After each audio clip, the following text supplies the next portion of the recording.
Welcome to Visions of the Past. I'm Nancy D. In our last episode, we learned Sandy was just starting to develop with more saloons than churches, no government nor law and order, and lots of changes underway.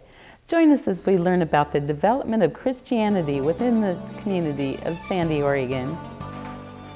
Sandy St. Michael Catholic Church is the oldest church, opening its doors December 18, 1894.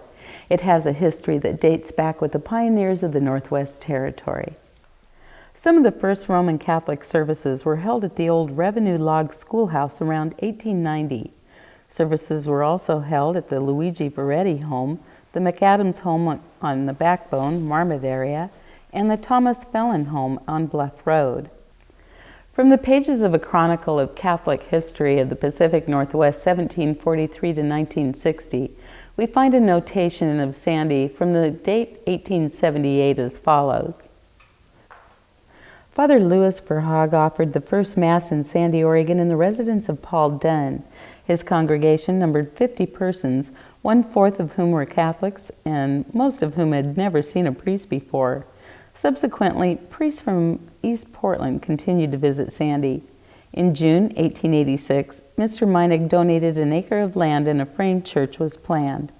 It was not erected until 1898. Contract for the construction of a Catholic church at Sandy was given to John Bolsham, 1852 to 1937, who was the lowest bidder. The building was a frame structure 26 by 46 feet with a tower 8 by 8 feet and 20 feet high. The cost, $700. The first church was destroyed by fire on October 28, 1917. It was later learned that after the fire of the first church, a new site was located and purchased from Maggie Proctor, January 24, 1918, on the corner of Strauss Street and Pleasant Avenue. The second St. Michael's Church at Sandy was built and dedicated on Sunday, June 15, 1919.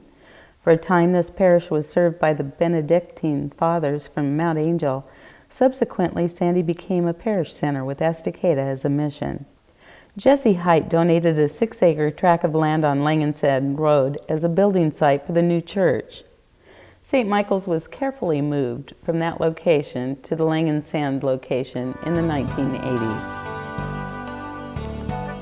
Originally located on the north side of Highway 26 at Welch's Road, St. John's with a congregation of 15 became a mission of St. Michael's, Sandy, in 1937. The Reverend Martin Doherty was the mission's first minister.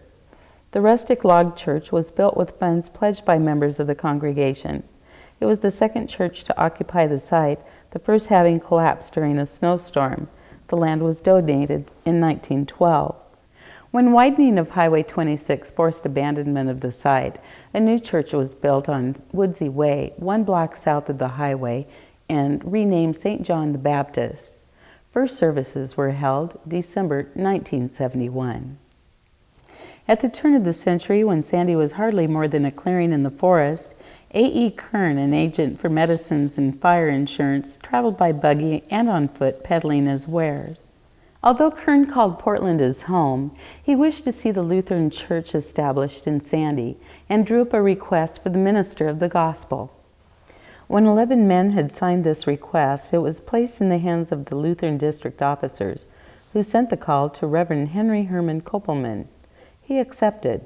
A derby hat was the lifelong trademark of Reverend H. H. Koppelman, and a lifelong reminder that he was the son of the East Coast, who had a pioneer spirit and a love for God's people, both of which brought him to the Pacific Northwest.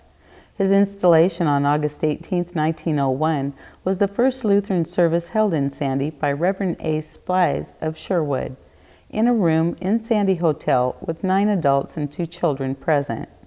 Despite the fact that 3 of the signers turned out to be avowed atheists and some others had no real religious interest, a small group continued to hold regular services in the Sandy Hotel, the Sandy Ridge School, or Junkers Dance Hall.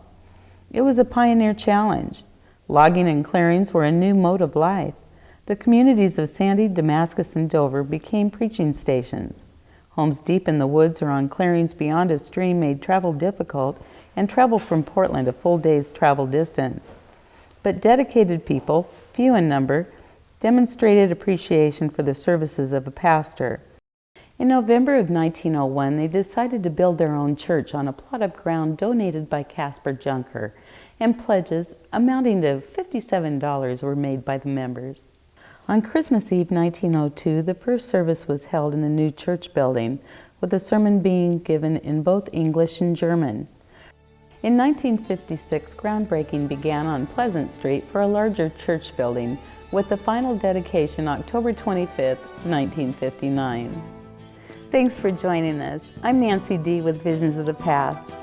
Join us next episode as we explore more of Sandy, Oregon's rich history. Bye!